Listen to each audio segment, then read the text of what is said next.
Glad you're able to be here.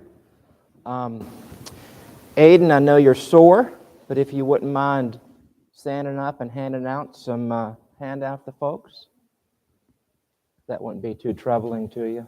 Thank you very much. Oh, I don't know, maybe one or two per family should be good enough for everybody.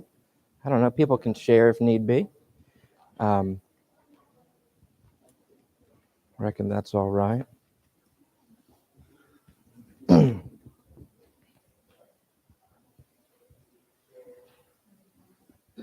I mean, we can always make copies if need be. Well, good morning, everybody. We'll let folks come on in here. Let me go ahead and open us up in prayer. We can begin. Thank you all for being here. Let me pray for us. Lord, we come to you as the God who has wisdom, but more important, the God who is wisdom. You're not just the one who gives us clever principles for living, but you embody those in every act you do, everything you are. Help us to see the folly of life apart from you. Give us wisdom to see the folly in ourselves and help us to not be bewitched by that, but to turn to you. We pray this in the name of Christ, who has become to us wisdom from above. Amen. When we come, I guess, week 3 here in our series on wisdom. I think there's even a couple of schedules back there for those who would like one. As you leave today, you can get one. But last week, we kind of looked at what wisdom is. We looked at a big, in-depth study on what makes wisdom wisdom. We did a lot of Hebrew. This is the last time. Well, no, not quite the last time. Almost the last time in our course we're going to have any sort of Hebrew at all. It's not really relevant, but I'd throw it in there just so for those who care about such things. It's not important, really. Except to note what the differences are. We looked at last week, Proverbs 1, what it means to be wise. We saw that wisdom is a lot more than what we think.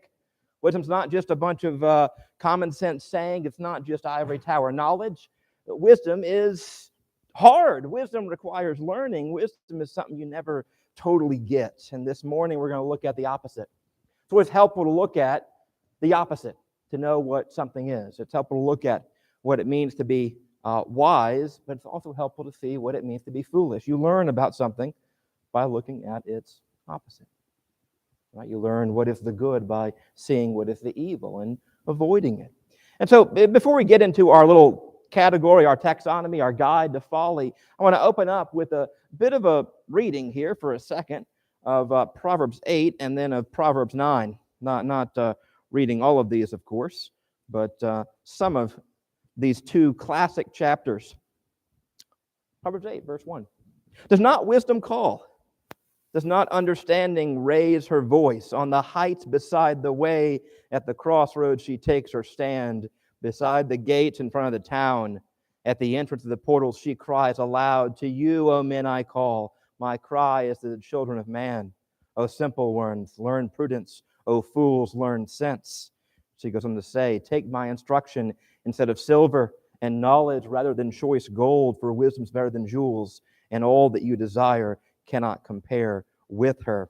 We've looked a bit at this before, but this is what the writers call Lady Wisdom. Wisdom is personified as a gal, as a lady. That's interesting. Let me read Proverbs 9, beginning in verse 13. The woman Folly is loud. She is seductive and knows nothing. She sits at the door of her house. She takes a seat on the highest places of the town, calling to those who pass by, who are going straight on their way. Whoever is simple, let him turn in here. And to him who lacks sense, she says, stolen water is sweet, bread eaten in secret is pleasant.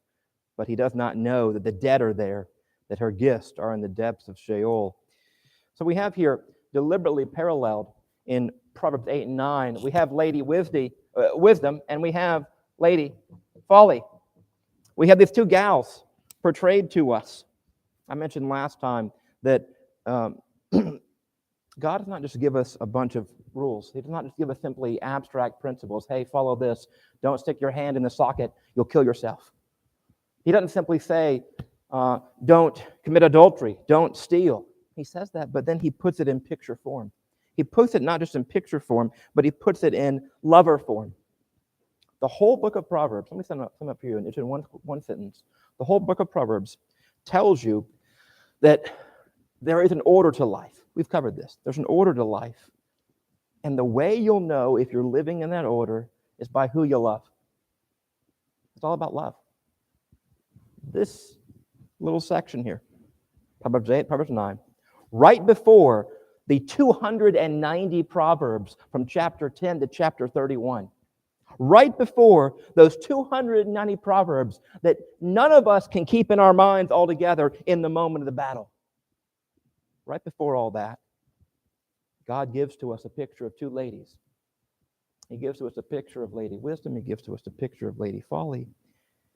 And he says, this is the whole purpose of what it means to be wise. It's a call to an individual to make a covenantal decision, to make a choice in his life, in her life, to make the choice between wisdom and folly. Not just one time, but continually to fall in love with wisdom, to fall in love with her as opposed to falling in love with folly. You'll notice if you read through it that they're deliberately paralleled. Both the gals are standing on the gates. They're standing in the way. They're calling to people who are simple. We'll look at the simple in a second. They're one of the categories of fools. The thing about the simple, though, is that they can waver. They can make the choice between the gal of wisdom or the gal of folly. You don't know what they're going to do. And so much of our lives, you're faced with the choice every day between the gal of wisdom and the gal of folly. Therefore, the question is, are you going to work with faith and faithfulness in those moments? How are you going to do it? If somebody were to ask you, what does it mean to be wise? I guarantee you that, like me, your temptation to say, well, you do this. It looks like this. This is how you act in this situation. But the Bible tells us actually that wisdom is a person. Of course, wisdom is Jesus Christ personified, ultimately, right, seen in him. But here in Proverbs, we have, very basically, a call for you to make the choice. Proverbs is not telling you, here's the last word. Proverbs is actually a call for you to continually choose wisdom over folly. How does it do it? It does it by making a proper noun out of a common noun. By making a proper noun out of a common noun. By making Lady Wisdom out of what is base wisdom. To put it very simply here, before we get into what it means to follow Dame Folly, to follow Lady Folly, very few of us can hold together 290 Proverbs. But if somebody asks you what's wisdom, you can tell them about Lady Wisdom. Very few of us in the heat of the moment can remember the 10 Commandments. But when asked, what is the way of wisdom? We can say, I'm in love with her. I'm in love with her. I know she's better. I know she has more wealth than all the gold. I know that her fruit tastes better than the fruit of death, than the fruit of Lady Folly. This is why Proverbs is not simply, as I pointed out over and over again, it's not simply morality, and it's not simply scientific fact. It's not morality, it's not empirical fact, it's something far deeper than that. So as we come to a guide to folly, it's important to note that really Proverbs can be summed up by these two women. And of course, we'll look at it down the road, but we have to connect at some point in time the last chapter, right? Proverbs 31 with the picture of Lady Wisdom. But that's for a different time. That's for a different time. Any questions on that before we get to the main section of our time together this morning? What did you say again was spoken right before all of those Proverbs? Yeah, so right before all the... It's these two ladies, right? It's these two women, Lady Folly in chapter 8, Lady Wisdom in chapter 8, and Lady Folly in chapter 9. And just as a side note, Lady Wisdom gets a lot more space, a lot more verses for Lady Wisdom because she's more important. She's the one you want. Right? Lady Folly gets a little advertisement, a little commercial, and yet she's very seductive. And yet we're tempted to fall in love with her, But they're put together before you get to, a wise son makes a glad father, but a foolish son is sorrow to his mother. Right? In other words, you can't understand the Proverbs unless you have this in the background. Right? Yeah, great question, though. The order matters. Ted, Lee.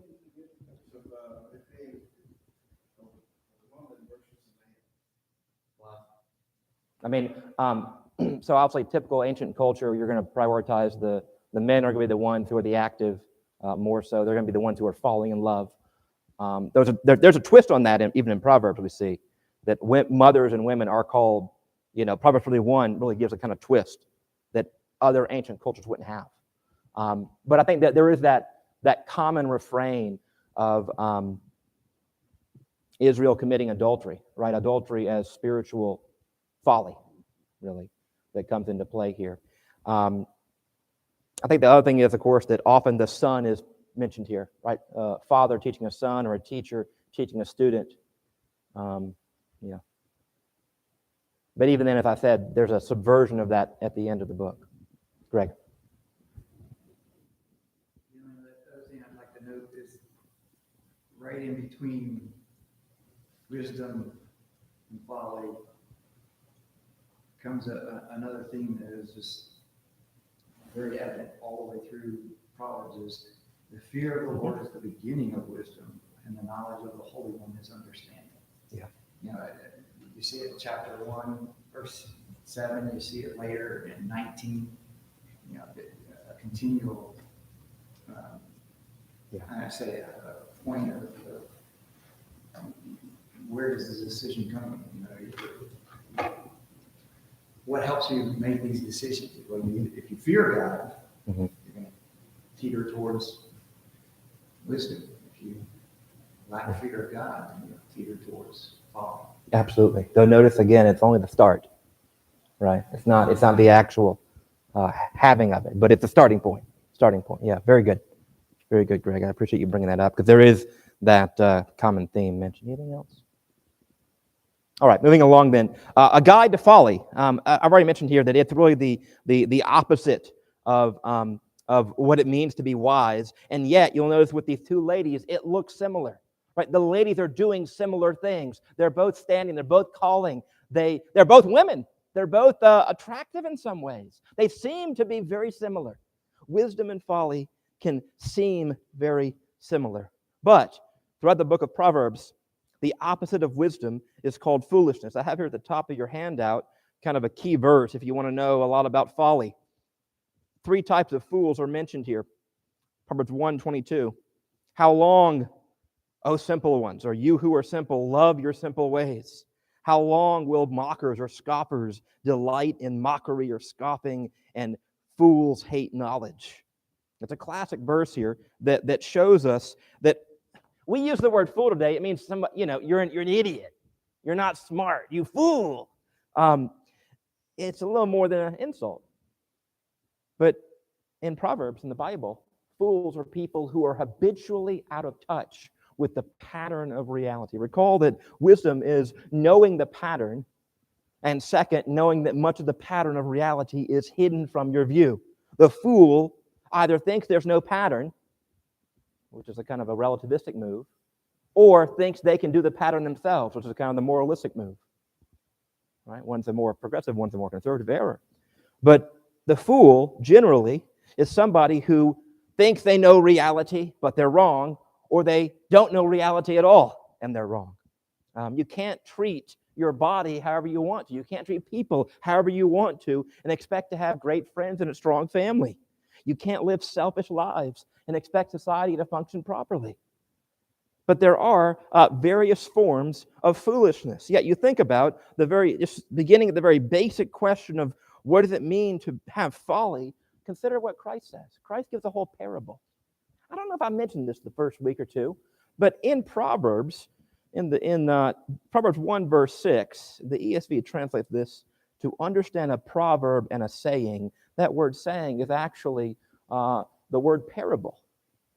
You see, in the Gospels, the parables are the proverbs of the New Testament. Jesus Christ gives a parable. Matthew 7:24-26. I'll turn there.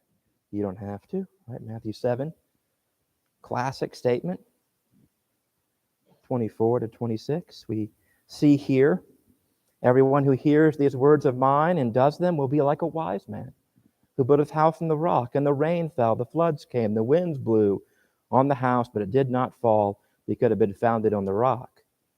And everyone who hears these words of mine and does not do them will be like a foolish man who built his house on the sand. The rain fell, the floods came, it fell. Great was the fall of it.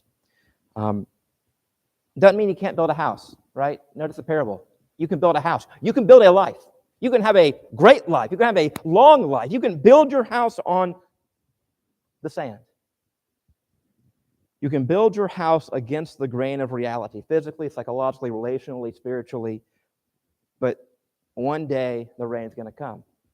And you're going to collapse. You're going to collapse. There's going to be a great fall, and there's going to be bitter fruit. I'd encourage you to think. I'm sure you could tell me if we had time to give me examples about where you see people's falling, ending them up in great falls, great problems. You know this. This happens. But let's move on then. Unfortunately, we can't spend a lot of time on that. We hit first here just the mocker. This is Hebrew lasim. The mocker shows us that part of Lady Folly is mockery. It indicates to us that intellect does not equal wisdom. You can be very clever. You can be very smart. You can have intellectual gifts, and yet that does not mean you are wise. It is not mental capacity, but our attitude that determines, are we wise or are we foolish? This is why in Proverbs 21:24, I'll turn there, we find that a mocker is someone who has deep pride. A scoffer is the name of the arrogant, haughty man who acts with arrogant pride. What is the mocker? What is the scoffer? High-handed pride, deep arrogance, somebody that cannot submit to anything. This is somebody who can debunk everything. I think today we have a lot of mockers in our world. As Lewis puts it, the person who can see through everything. As Cheston put it, the person who has an open mind that never closes, right? There's always someone who can question, always someone who can be very smug, always someone who can be very knowing. Mockers appear very wise. This is a character in Pilgrim's Progress, right? Mr. Worldly Wise Man. The person who appears to be very wise, very sophisticated, very knowing. Now, of course, some things do deserve critique. Some things do deserve even satire. God himself, I have it here on your handout, Proverbs 3:34. God mocks proud mockers. There are times for snark, but only times. To sit, the very opening verse of the psalm, to sit in the company of mockers is to make cynicism and sneering a habit, a common habitual response. It will poison you. It will harden you. To see through, as Lewis puts it, to see through all things is the same as not seeing at all. And we live in an age that encourages this particular foolish quality. It makes reasoned discussion. This is why if you post anything online or whatnot, or if you tried to have a reasonable debate with somebody recently, it's a hard thing to do. We have to resist the enormous cultural pressure. The enormous pressure inside the church, outside the church. Because what does Christ say? Matthew 12:19 and 20. He will not quarrel or cry out. A bruised reed he will not break. The mocker loves to break the bruised reed, to spot weakness and go for the jugular. A smoldering wick he will not snuff out. I think it'd be good for us to consider, when is the last time you've been tempted to roll your eyes at somebody? When was the last time you were tempted to dismiss somebody and not engage with them? Right? When was the last time you thought, that person, a fool, not worthy of my time? Right? This is the mocker. You'll notice in 3:34 the contrast. We're learning here about what it means to be wise. The contrast between the proud and the humble. The mocker is someone who is proud. God shows favor not to the proud, but to the humble. It's that humility that Christ calls us to. Questions on the mocker?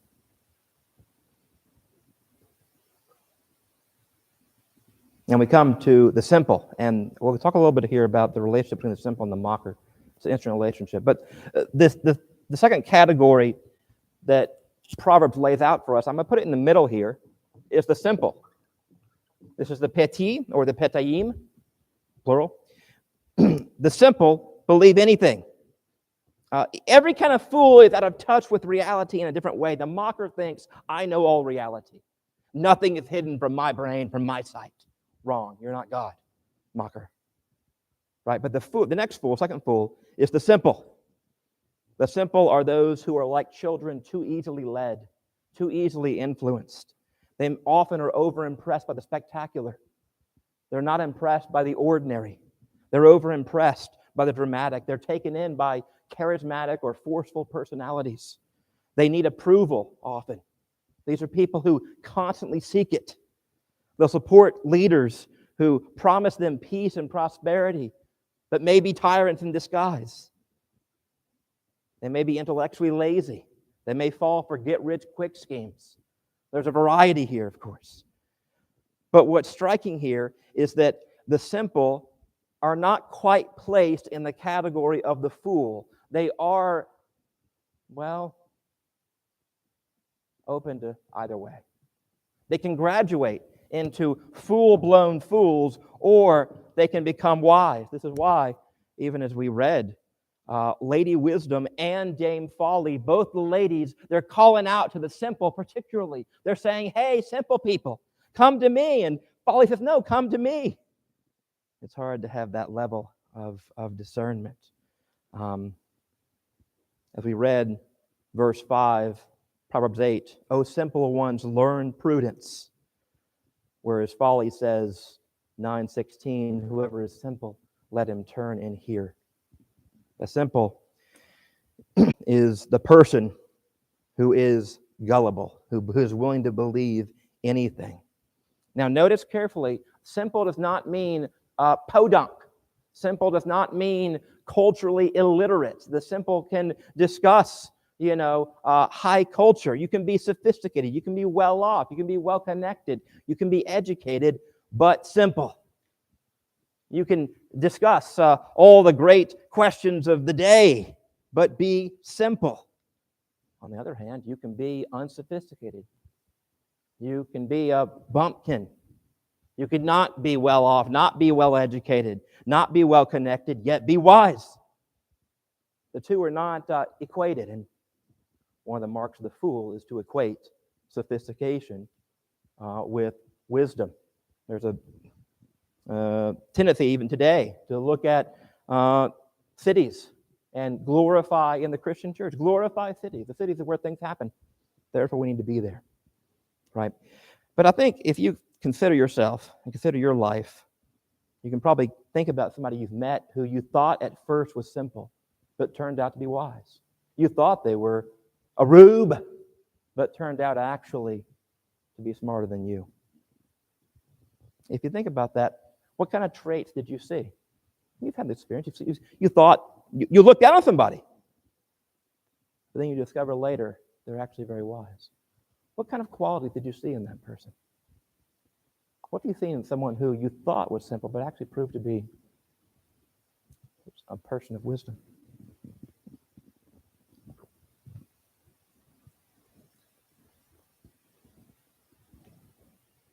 What kind of qualities?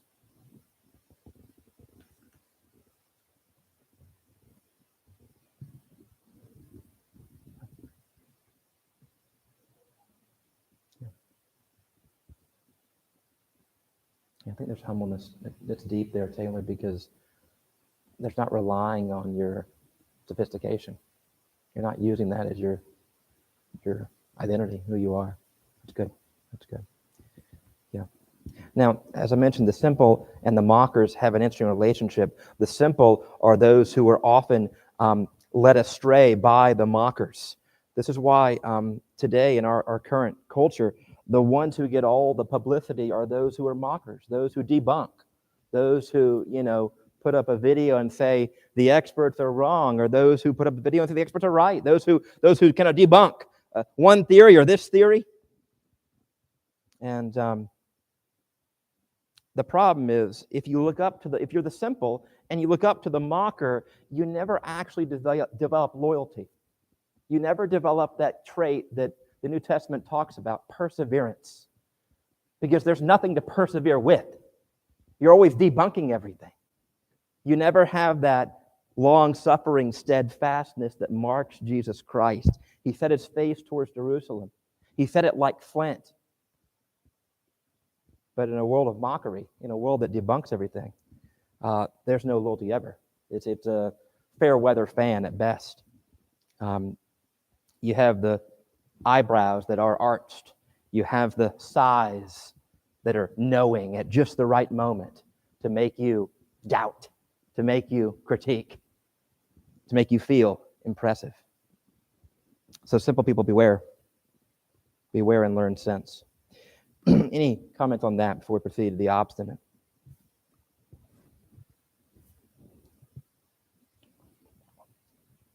All right, third category here, and I will put this in the folly section, would be the obstinate, the kesil.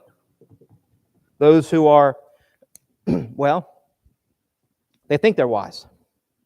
This is the most common word in the book of Proverbs used for the fool, the obstinate. The main mark of this type of fool is that they are wise in their own eyes. A fool is somebody who thinks, I don't need to come to this Sunday school class. I already know all things. I'm already a wise guy. I'm already so smart. I know everything, right? The mark of the obstinate person, the kesil, is that they never can be taught. No teaching. They don't need it. They don't need to be taught anything. They already understand it all. Think about your kids, parents. Your kids are classically obstinate. They think they understand. We are naturally obstinate. The psychologists tell us that parents need to intervene in their kids' lives. You know this. You got to intervene in your kids' lives because some children will experience difficulty and some will respond with anxiety and they'll withdraw. Some will respond with aggression. They'll fight. They'll assert that they'll act. They'll just do something, often rash, but they'll do it. Some will respond with optimism. They'll be very social. And each of those three types of kids, the optimistic, the social one, the kind of withdrawing one, and the very action-based one, each default works well in some situations. But if you're always doing that, if your only option is to withdraw, if your only option is to assert yourself, if your only option is to talk to people and be cordial and polite, well, you're going to be a fool. And part of our problem is that we tend to grow up and become and kind of double down on our default temperament. This is one reason why I'm not a huge fan of the personality test. Because the temptation is, this is who I am. This is my taxonomy. I must be this type of person. And then you gradually fall into that over and over and over again. You don't learn to be ambidextrous in your personality and in your response to things. But true wisdom requires the anxious to become more bold, the bold to become more cautious, the sunny and optimistic to be more thoughtful about things. And you think about Jesus Christ. He encounters a lot of problems in his life. Can anybody tell me what type of personality Jesus Christ has? Is he always sunny? Is he always assertive and action-based? Is he always withdrawing? Of course, the answer is that he's none of the three. He's not a personality. He doesn't have a temperament. He is perfectly wise because he always responds appropriately to every situation with perfect wisdom. Of course, the problem is that folly is bound up in the heart of a child. That if we are stubborn and obstinate from our youth and we think we're always right, well, we're never going to have the wisdom that Christ displays. We're never going to be able to consider what is best in this situation. Christ wants that for you. He wants you to not be obstinate. Questions on being on the obstinate person. Comments on that? All right, moving on. The troublemaker. This is Proverbs 6, etc. I'll read here. You have in your outline. A troublemaker and a villain who goes about with a corrupt mouth. The troublemaker is someone who is constantly complaining. The person who is the opposite of the peacemaker. The one who stirs up conflict. Now, of course, the thing about this is also very common today. I suppose these are always common, but hey, I'm living today, so I'm going to say it's common today. This is the opposite of the bridge builder, the opposite of the person who builds careful answers that disarm tension. This is not the person who insists on honesty to overcome false peace. Sometimes honesty is the best policy.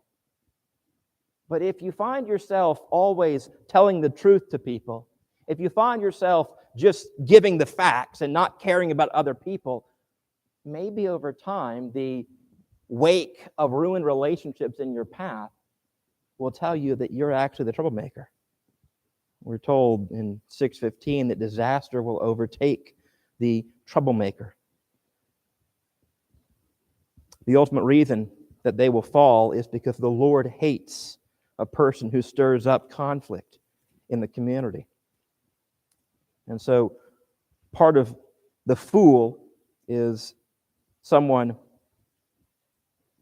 who loves to create hostility and not peace. And you begin to see how some of these, of course, connect together, right? We're talking about types of fools, but of course, somebody who's obstinate and insists on their own way will often cause trouble. Somebody who causes trouble will often be mocking. You see how this often meshes together, that just like virtues, so with the vices of folly, they go together. The fruit of the Spirit goes together just as this fruit goes together, the rotten fruit. The fruit of the flesh goes together as well. Any thoughts on that, troublemaker? Somewhat quickly. Okay, moving on then to the sluggard. This, I think, is, if we know anything about Proverbs, as good Americans who like to work, we know this one. Go to the ant, you sluggard, consider its ways and be wise. The wise person is somebody who does not need a threat to do a work, a self-starter, not impulsive, not practicing immediate gratification, but delayed gratification. This is Proverbs 6, verse 8. The ant prepares her bread in summer and gathers her food in harvest. Proverbs here is looking to nature, looking to creation. Look at the ant. The ant works hard. No chief, no ruler, no external boss, and prepared for the harvest later on. On the contrast, the sluggard, unfortunately, lies there, makes excuses, a little sleep, a little slumber, a little folding. A little is the key word there, obviously. A little. This is 6:10. A little. That's not a big deal. Just a little. Not a big deal. Just a little. A little. But what happens? Verse 11. Poverty will come upon you like a robber. A little, and then suddenly, a little step. Bam! The robber hits you. By inches and by minutes, opportunity slips away. J.D. Vance writes in Hillbilly Elegy, a book about the Appalachian Mountains and about work. He tells of a guy named Bob. Bob worked at a tile warehouse. His girlfriend worked there. Bob missed work once a week. He was always late. He took breaks every day, half an hour at least. His girlfriend missed work every third day. She never gave notice that she'd be gone. They were fired after many, many warnings, and Bob was furious. The author concludes that many of us today are immune to work. And the result, in part, is social decay. This is what Proverbs warns about. We think of Christ himself. What does Christ do? Christ says, my Father is always working, and I too am working. John 5:17. Up on that. We'll have one last one here. Okay. What comes to mind is the Ten Commandments. You know that 6 days you shall labor, and 7 is the day. Very good. I thought that even in this, that to put the category of work into the pattern that God grants to us of resting and then working. Yeah, very good. Finally, the trapped. I'll put it up here, I suppose. There's no Hebrew word for this one, in part because it describes the situation you get into when you've been in folly for a while. The trapped. Those who like to trap others end up trapping themselves. Proverbs 1, 16 and 19. Their feet rush into evil. They're swift to shed blood. How useless to spread a net when everybody can see it. These men lie in wait for their own blood. They ambush only themselves. I think the NIV here has that great way of putting it. The birds are not stupid. The birds can see the trap. If they see the trap, they're not going to fly into the trap. That's the point. That's the image we have here. Even the birds are wiser than people who think they can trap others. What does the fool do? The fool sets traps. The fool sets traps for other people to gain the world. To gain the world. But as you seek to gain the world by getting at others, by putting them down, you lose your own soul. So that's the question that should come to us. Have you done something selfish that rebounded back on you? Think about your own life. Have you done something selfish that rebounded and hit you? Like a boomerang. That's the proverb here.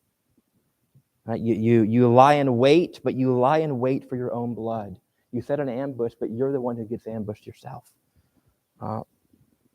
This is why Christ says you must lose yourself to find yourself.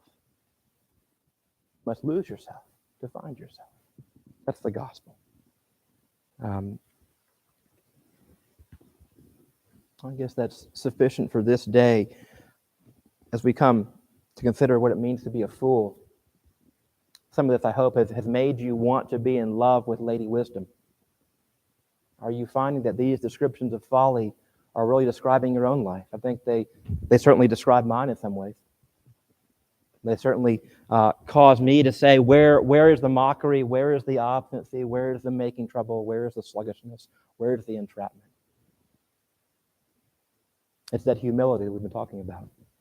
To know I'm not wise. The first step to becoming in love with Lady Wisdom is to recognize that your heart tends to love Lady Folly. This is why in Galatians chapter 3, the Apostle Paul makes a somewhat weird comment. I don't think we consider this as we read through Galatians. He says, 3 verse 1, O foolish Galatians. It's interesting that when Paul is talking about the gospel and following it and not following it, he doesn't say, oh, wrong Galatians. You're just wrong. You're just not right. He doesn't say, ugly Galatians, you're not pretty. He says, foolish Galatians, who has bewitched you? Did you receive the Spirit by works of the law or by hearing with faith? Are you so foolish? Having begun by the Spirit, are you now being perfected by the flesh? You see, Paul, when speaking about justification by faith alone, looking to Christ alone, he uses the category of folly and wisdom. He says the ultimate foolish action you can do is to try to meet God on your own, using your best efforts. The ultimate the ultimate affair with Lady Folly is to say, I can get to God myself. And the ultimate wisdom, therefore, is to receive the Spirit, not by works of the law, but by hearing, by faith.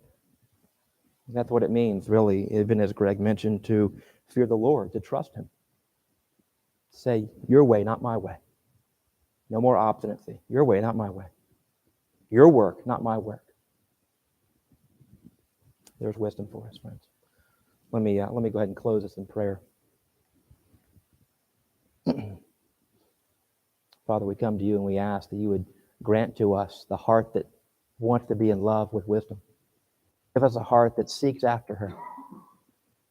Show us in ourselves where we have these marks of an affair with folly, where the obstinacy and the making trouble and the sluggishness, just a little, Lord.